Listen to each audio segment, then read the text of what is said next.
Thanks a lot for joining this session, especially as the lineup is packed. There's a lot of great sessions to attend. I must say you made the great choice by coming here. So I'm Jeff, I'm the CEO and co-founder of Purchasely. Who in the audience knows Purchasely already? Raise your hand if you know Purchasely. Well, a lot of work to do today. So we are a user journey optimization platform. What we do is we help marketers build their in-app funnel with a no-code tool, so you can build everything from your onboarding, your paywall, survey, KYC, right from a tool without having to ask a developer to do anything. This allows you to know better your customer, monetize better your subscriptions if you have subscriptions. And we do that in no-code for marketers and product managers. Why you chose the right session is that because today we are not going, to talk about the Blinkist paywall and how it helps or not convert better. We are not going to talk about how long paywalls can improve your conversion or how adding a video, changing a button will add X%. We are going to take a step back. We're going to look at the bigger picture of how to create an organization that actually manage to grow year by year your revenues and everything about retention, etc. And I have the chance today to have Kees from Kees. I don't speak Dutch. From TomTom, who'll be joining me for this session. So thank you very much for attending. Thanks for having me. Thanks. So first question, maybe you want to introduce yourself in a few words? Yeah, sure. So my name is Kees. I work for TomTom. The app that we're working on is called TomTom Go Navigation. It's as the name says, navigation app for both car as well as truck. I've been with TomTom for quite a while, 12 years already. So I was just discussing with Emily, you don't hear that often anymore. But already for 12 years with TomTom and for the last 4 years more or less in app growth. So I'm sure a lot of people have heard about TomTom, but maybe you can upgrade us a little bit on what is TomTom. Yeah, of course. So, I mean, I think most of you know TomTom still from the sat-navs, the little navigation device that you would have in the car, right? So yeah, you see one more modern one here in the corner. Basically from that time, so that was around, I think 2005 were really the heydays. TomTom has pivoted more towards being only a business-to-consumer company to a business-to-business and a business-to-consumer company. TomTom is based in Amsterdam. It has Dutch founders. The founders are still very the CEO is still one of the founders. They're still very active in the organization. Like I said, maybe the consumer brand is not as known anymore as it was in the past, but the company is still very big. You see it there, 4,000 employees in total. I think that kind of describes TomTom today. Yeah, and what about the app? Yeah, and the app. So the app is Go Navigation, TomTom Go Navigation, and it's an app with we have over 1 million MAUs. We have a high star rating, 4.5 star rating. It offers both car as well as truck navigation, and maybe it's a monetized app, right? That's also why we work with Purchasely, obviously. And maybe you think that's weird. How can you have a monetization app in a navigation market? I mean, the navigation app market is huge, right? Basically, every cell phone, every smartphone has a navigation app, if not multiple navigation apps on their phone, which are most of the times for free. We are playing basically within, let's call it a niche of a super large market, which still makes that niche quite big. And the people that we are serving are road warriors, right? These are people that are on the road every day. And they're just like intense users, drivers. And what we offer them is the very well-known TomTom UI, traffic information, which really stands out, and since 2 years now, also truck navigation, which is navigation specified for vehicle dimensions, weight, and the cargo that you're transporting. Well, I'm sure that answers the first question that everybody asks. Why do we pay for something that is free out there and embedded in every phone? Yeah. So, and my next question is about the topic of that talk, which is your growth factory. And so, why did you choose? How did you choose to create a growth factory? Because the app was out there before that decision of making that growth factory. Can you explain this a little bit? Yeah, that's right. Yeah, the app has been out there for quite a while. Also, before we called it Go Navigation, it was out there with a different name. But we've basically never really commercialized it, right? So the app was there and it was having a bit of an organic run rate. It was also already being monetized, but commercially we've never really put in the effort that it basically, let's say, deserved. So it was about 3 years ago that we said, all right, we did our analysis, we analyzed the market, we looked at how big is this opportunity that we have over here. And what do we need to do in order to grow this app? And we knew the product was good, right? So it had a high star rating. It already had some very loyal users. So we had something that we could build on. And that was basically, so that was about 3 years ago that we decided, okay, we need to form this growth team where we'll have CRM, user acquisition, and conversion optimization. And start, building the commercials of this app in such a way that we can continue to grow the user base, but also continue to grow the revenues from it. And was it a go big or die decision? Like it doesn't matter anyway. In hindsight, I can say yes or no. It doesn't matter anymore. So. No, but it was a moment, right? It was a very, I liked it because we've been looking at that market for quite a while. We've been saying, what's the investment? Do we think this can be successful? And then we went for it, and it was a nice leap that we took. And in hindsight, definitely the right one. And I know that back at that time you were facing a lot of challenges. Can you tell us what was these challenges? So like I said, right, so because we've never commercialized the app, there were also no tools integrated. So a lot of the vendors that you see here, we did not have those tools integrated, whether it's like Adjust or AppsFlyer or Leanplum or analytics tools. None of that was there, right? So we only had basically store data that we were getting in. And that was basically the first decision that we took. So like, we need to build a tech stack. So that also meant that a lot of the development work for a while went into integrating all sorts of tools, right? For our attribution tools, our analytics tools, and our funnel optimization tools. And you were facing also some kind of organizational issues with people from not from mobile, with different resources allocation issues. Yeah, right. So I think the app was basically, before we started to grow, it was basically run by development, right? Which was great because that was what had made the product so good. But we had to find a way that also the commercial team could get some autonomy on their part of the business, right? On growing it, and that's what we tried to do, or that's what we did with integrating all these tools. Which helped me and my team to actually commercialize and grow the app, and get all the data and all the tools that we needed. Yeah. So this product was in fact a startup inside TomTom, right? Kind of. Yeah, I like to look at it like that. That's how we've been running it, indeed. It's been a relatively small team, we've always been very focused on the revenue return, right? So on the profitability, So on a 4K people company, let's discuss a little bit about what the structure of that growth factory is like. How many people we're talking about? Yeah. The tech that you use, the budget that you have. Yeah. So the team that I'm working with is 6.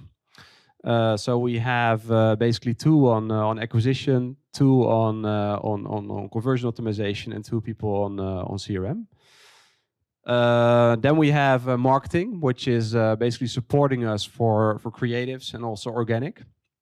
And then we have the development team, which is a team of around 10. That's working on the features. So we're talking about 16 people to run that business. More or less, yeah. What about the tech stacks? Because you were saying that you had nothing before. What did you bring in support of these people to be able to, besides purchasing, of course? Yeah. So for acquisition, we brought Adjust. So that gave us the attribution tracking, and that gave us how we could measure our return on advertisement spend. For CRM, we brought Leanplum, and for conversion optimization, we brought Purchasely. Okay. And then for the analytics, not to forget, we brought Mixpanel, which is one of the tools that I can dive into every day with. And as your team is also handling UA, you also have a budget, an acquisition budget. Yeah. So we have a budget of around 2 million, that's what we spent profitably. Okay. So, you told us about, you explained how that works and how the people, who are the people, what is in stake, your ambitions, and also your objectives and the budget that you have. But what we'd like to know more is, because it's a little bit messy, I don't know if you experience the same thing, but when you have tons of ideas, especially at events like that, you end up having a lot of ideas and things that you want to implement the next day and how you can do this and this. Do you have any growth framework you'd like to talk about on how you get these ideas, how you select which one's going to be implemented, how you measure and the successes, and how you iterate and improve in your selection over time? Maybe you can explain this a little bit. Yeah. I think for us it has also changed a bit over time, like our approach towards the growth framework, so to say. So when we started, we basically had this robot in Slack where everybody could drop their experimentations, their growth ideas, which was really nice. It worked well. You got a lot of ideas in, and the whole team was very engaged. How many? I mean, hundreds, thousands, well, dozens.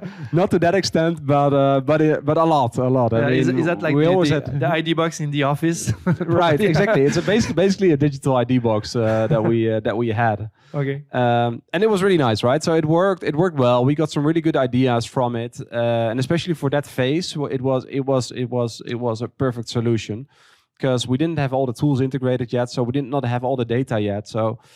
You collected all these ideas, but how do you what's the next step? Right. So from there we basically had our discussions, our grow discussions, where we were ranking the ideas on the basis of impact, right? Which one did we think would have the biggest impact? How much work did we think it would take us to do? And based on that ranking, we decided which ideas had priority over others. And do you do that based on the personas that are using the app? How do you mean on the basis of the truck driver, regular car driver, truck driver? Yeah, so we took that into account as well, and especially, I mean, if you talk about truck drivers, then also the price of a subscription for a truck driver is higher, so often you will also find that business case more quickly works out. And so once the ID is selected, it goes to development, or exactly, it goes into experimentation. So we'll pick it up, we work on it, and we will track carefully, right? How is it performing? Okay, and and so what are the KPIs that you measure? I mean, is it always the same KPI or? No, it depends, right? So it depends on where in the funnel we're testing. So was it, for instance, with CRM, then often the KPI would be like first drive, or the stickiness, like how often a user is returning to our app. If it was with conversion optimization through the onboarding funnel, then it could be either, going from download to paywall viewed, or it could go from paywall viewed to trial start. But there, in the end, right, especially on top of the funnel for us, the main KPI is always, of course, which one brings in more revenue. Sure. Especially as it's a hard paywall app, right? Correct. Yeah. Okay. Yeah. Okay. Then, what I'm looking at, what types we're going deeper to the kind of optimization. So what are the types of, well, you invade a little bit with what you say, but what kind of optimization are you running? Well, we usually have pricing, paywalls, etc. You said also onboarding, but I'm curious to know, well, how many tests you run, in which areas do you run them? Yeah, so this has also changed quite a bit, right? So when we started, we knew that the first things that we wanted to fix was around pricing. So basically, we had the feeling that the app was undervalued. How much was it at that time? It was $12.99 a year at the Okay. time. But then we had to prove that, right? So is that really the case? And indeed, if we change the price, does that work better for us? So that was basically when we the first test that we started doing without any platform. So there we were really doing incrementality analysis. We were doing before-after analysis. We were comparing between regions just to get an understanding of, okay, you know, what are these different price points doing with our performance. And we were actually able, without any tools, to get quite a good feeling for what should be the ideal price point, and adjust on the basis of that. Then after that, we looked at the app dynamics. So basically the onboarding of the app at the beginning was different than it is now. So we used to have basically a trial that would start automatically. So you would get a 30-day trial. The famous reverse trial. Right, indeed, it's called a reverse trial, right? So 30 days reverse trial, and after 30 days, someone would get a paywall. And that was also one of the things that we changed very early on, because of course you've lost the majority of your volume 30 days after download. So we brought that paywall forward, higher up in the funnel, getting more eyeballs to the paywall. And by that, okay, losing a bit more volume going into trial, which is then a auto renewal trial. But okay, even with that loss of volume, it still works out a lot better than having that paywall all the way after 30 days. Yeah, and so all these different kind of tests, how do you deploy them? Because you operate, we didn't say that, but you operate on a lot of different geographics and demographics. So how do you deploy and choose to deploy each test? Yeah. Mostly we do it by region, by OS, and by car type. So those are kind of the different options that we have and that we can choose between on the testing that we do. Okay. And what is the gold star KPI, North Star KPI? For us, it's revenue in the end. Yeah. Yeah, and we were saying that in the intro, and it's also in the title of the presentation. I think we talked about these 300% growth, and what I'd like now is to talk a little bit about the outcomes of this team and framework that you managed to build. Can you tell us a little bit about the different outcomes? Yeah. So in terms of download or funnel growth. Yeah. So I mean, the changes that we made early on in the pricing that already did an uptake of 20% plus. Then in downloads we went up by 30%. Well, right now, if I look at like where we stand right now against 3 years ago, then the funnel has improved by 12 points. So yeah, it's been a good journey of growth. Yes. Yeah, and one of the things that when we prepared this workshop, you told me about was the one segment had a specific impact on your revenue growth. Because, of course, first of all, having this is really interesting because when you look at this, you have a 30% download increase that ends up in a 300% revenue increase. Well, I think this is something that is really undervalued because we usually think we had more acquisition and it would generate more revenues, but optimizing at every steps also helps converting a 30% into a 300%. So it's not only the UA that needs to be improved or the end of the funnel with the conversion, but hold the journey in between. And I think that's one thing that you succeeded doing, especially doing like 90 tests in about 1 year on your onboarding funnel. And I think that's outstanding, having a 30% converting it through a 300%. But one category really stand out of which is the trucks. Yeah, Maybe which is the trucks. Maybe you can talk a little bit how you worked that category. Yeah, I mean, it's an interesting category for us because it's paid navigation, right? Like we said at the beginning, basically we're playing with it in a niche of a very large market, and truck is again like a niche within our market. And for truck, there's basically no good solution, right? They can use Google Maps, they can use Apple Maps, they can use Waze, but it's not optimized for the vehicle that they're driving. And the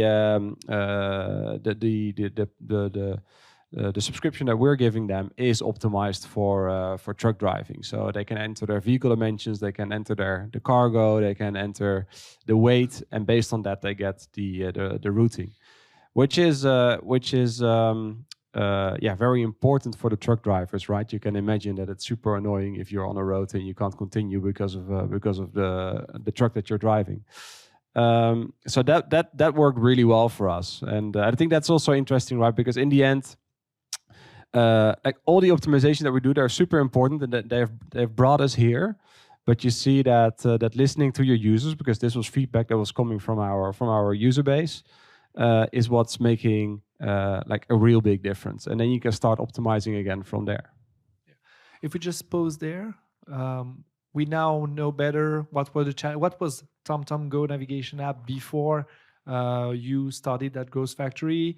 App developed by developers, not growing or reaching out to enough people, let's say. You managed to create a team, get a budget, to make a process in place, to have, spectacular results, let's say. I'm sure that in all that process, you faced a lot of challenges. Can you talk a little bit about that? Yeah, I think one of the biggest challenges has been getting the data right.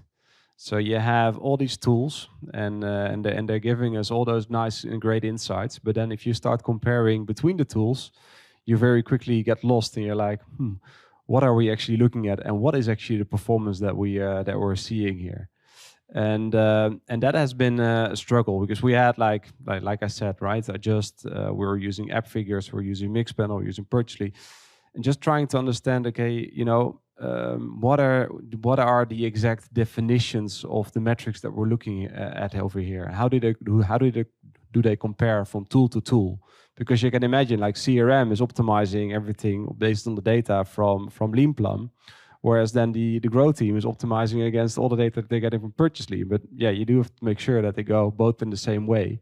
And so this is especially true as all your organization came from e-commerce, where the business is really not like renewing subscription, and you were educating on e-commerce. Yeah.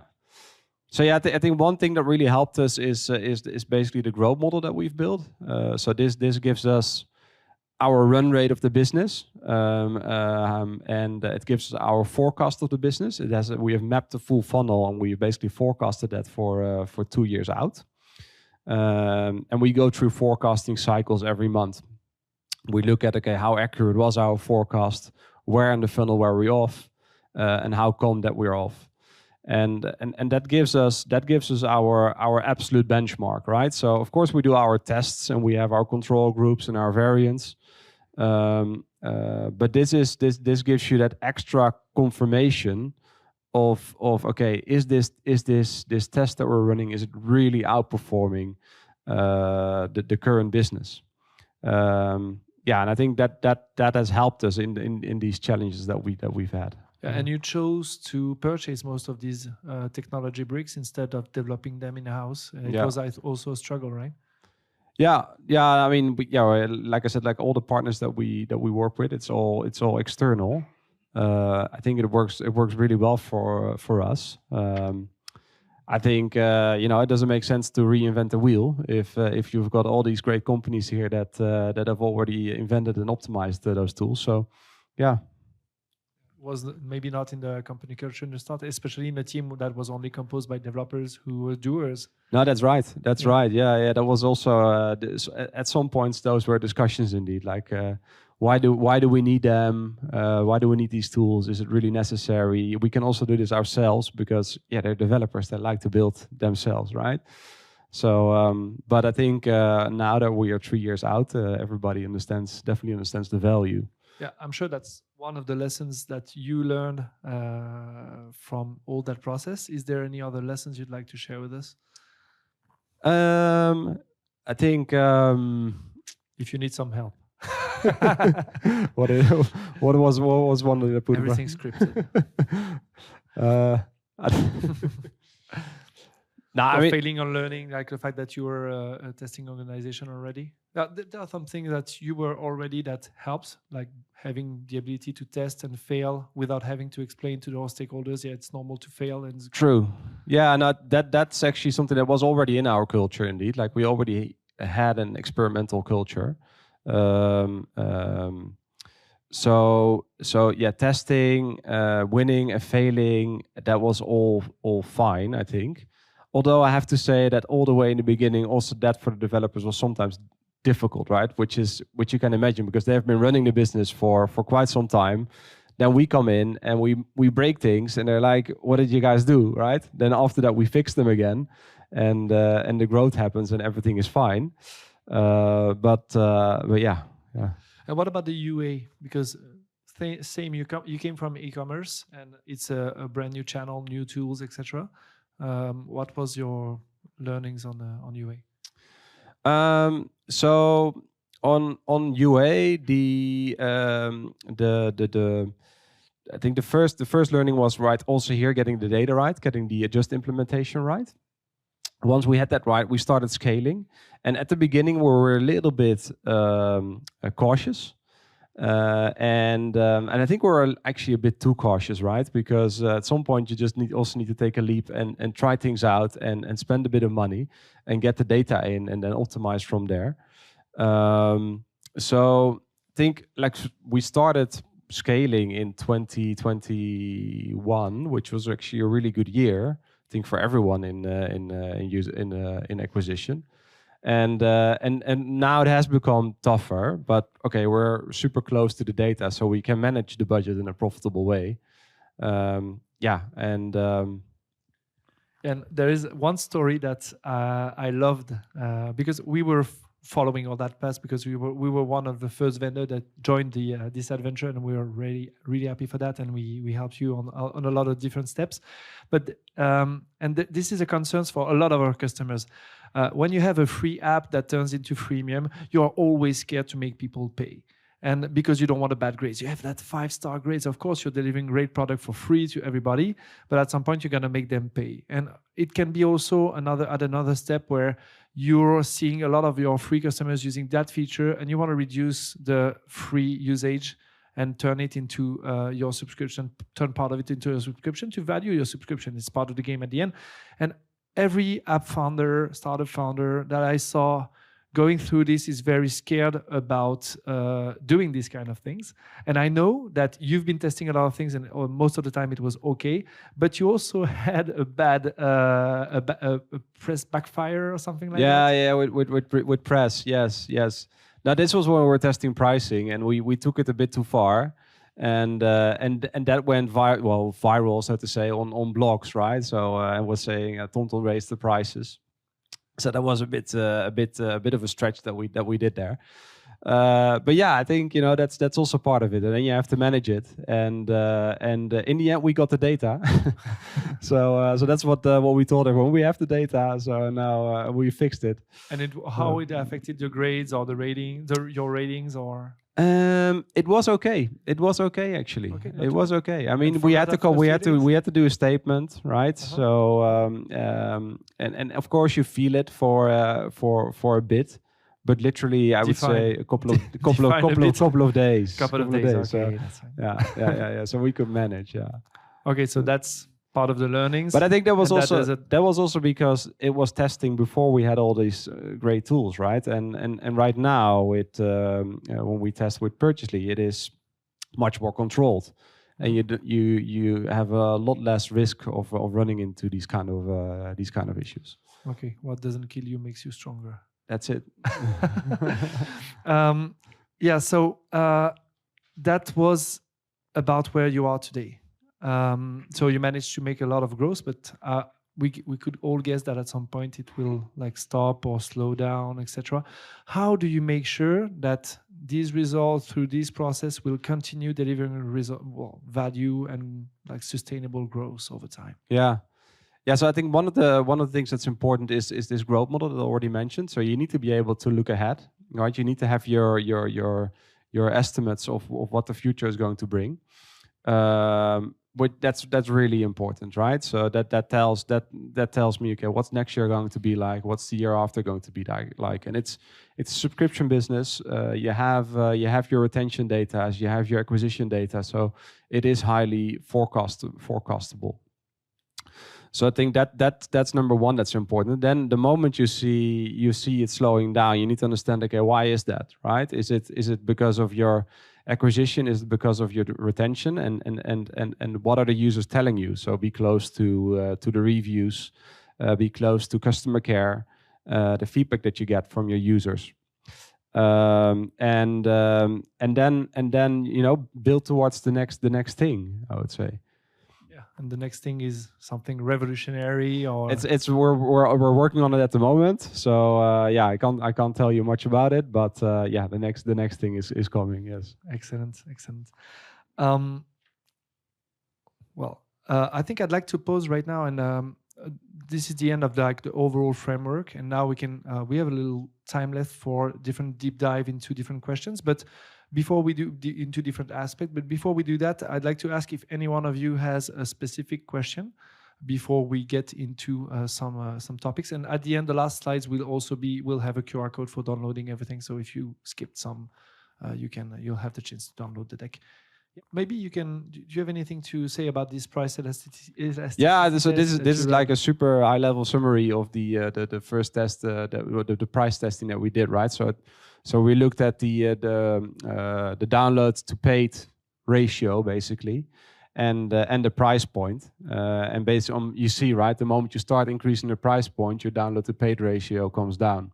And the question is, okay, where do we need to be on that scale? What is the most profitable one? And we basically had, back then we had two price points which were equally profitable, but with one, the highest one, you would lose more volume. So that's bigger risk, right? So because you don't want to lose too much of volume. And the middle one was, we lost a little bit of volume, and it brought us the same kind of profitability as the highest price point. Excellent. Yeah. And do you manage to do any upsell on these customers? Do you try to do any upsells? Yeah, it's tough. I mean, we can only upsell basically towards truck.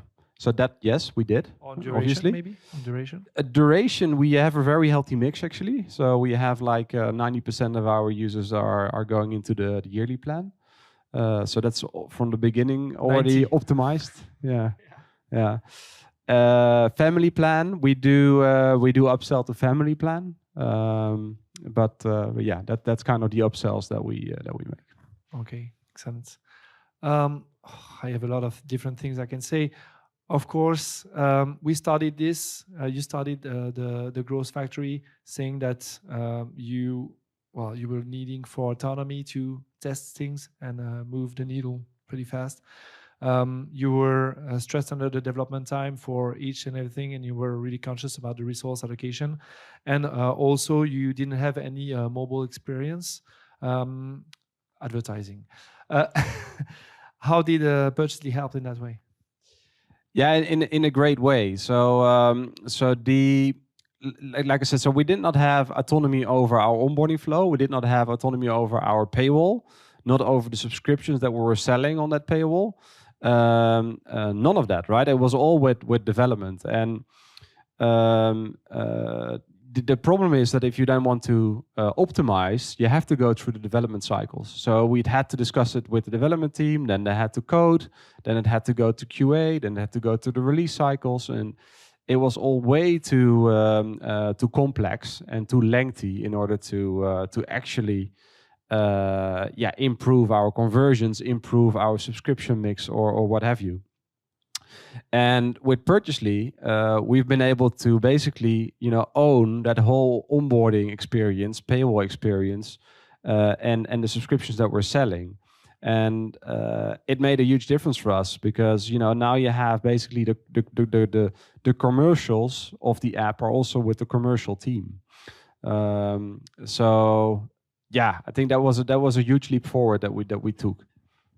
And it was also for us because as we worked with you on the onboarding, and let me just show you maybe some examples of different onboardings that have been run by TomTom. As we worked with you on this, we also greatly improved the product to be able to launch a new feature a couple of weeks back that allows you to create any kind of screen, including surveying, including KYC, including feature presentation, that compose the onboarding or reassuring elements that allows to like create a full onboarding flow in-app natively, and that can make a huge change, which usually the onboarding now they can take like 20, 30, 40, 50 screens that you have to develop on your own, which is almost the number of screens, by the way, that are in the other app, which happens after the onboarding. And being able to do this can have a huge effect on all the things like acquisition, knowing where the acquisition come from, what are the expectations on retention,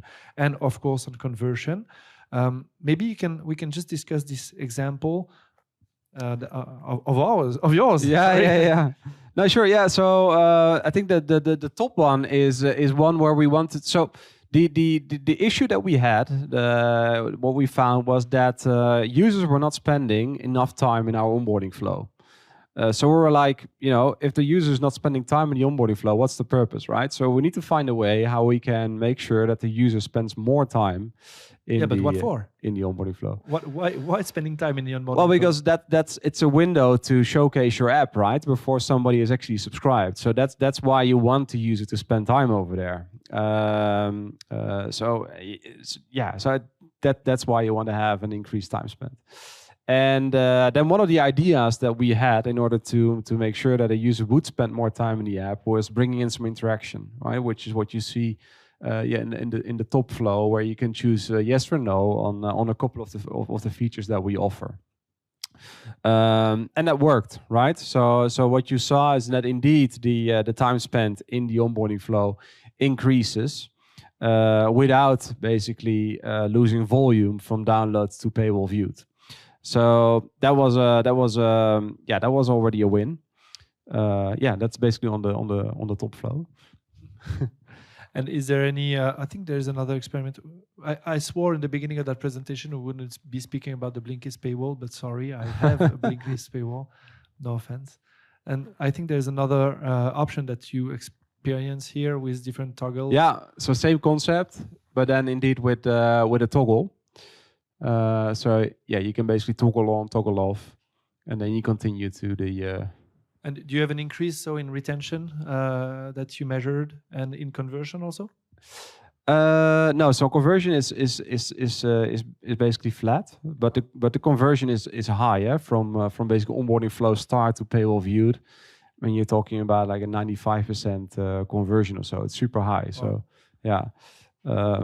But the time spent increases, so that was what we were after. Yeah. And the long-term retention too. Yeah. Okay. Blinkist paywall, because I lie all the time. So, well, can you tell us maybe that's other kind of experiments? So we have a little more time to discuss. So maybe you want to. Yeah, that's the paywall on the left is the one that we've had for quite a while actually, which is indeed like the Blinkist model, which is why we sell so many 12-month subscriptions. Basically, the other subscriptions, the 1 month was hidden under the see all plan buttons, which falls off the screen here. So that worked really well for us, but now recently we've also started testing other paywalls. So you see one on the right. Well, the advantage of the one on the right over the one on the left is that now we can also bring the family plan more into the picture. So that is, I think the one that we have here is the truck paywall on the right. So if you see the same one for car, then you see the 12-month and the 12-month family plan. So when we did that, we saw our family plan subscriptions basically double. So that was already a huge win over the Blinkist paywall. Excellent. Maybe we'll try some TomTom paywall in the future, you'll have your TomTom paywall. Yeah, I liked also that example. Is that the example, because I did the screenshot a few days ago, is that example where you offer a free trial in one case or a direct discount, but you cannot compose both of them, right? That's the one, right? That's this one indeed. Yeah. So that's truck. So that's another one that we did indeed, where we're offering either like a free trial on the full price, or we're offering a discount on the a discount, but then without a free trial, right? So the user can basically choose either pay directly with 30% discount or go through the free trial and pay the full price. It's kind of a red pill, blue pill Right. situation. Right. I think we are out of time right now, and I want to thank you for sharing so openly these different elements and how you build that team.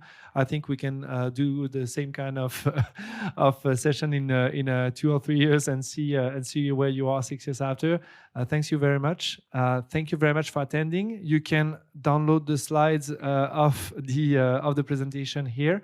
And if you have any question, we are free to take them on the purchases booth number 13. It's the big ballroom that you have, big room where the lunch was. And will you be joining us a little bit after the session? Yeah, definitely. To take definitely. This Let's do that. And we'll be around all day and evening. Thanks a lot, and have a great day.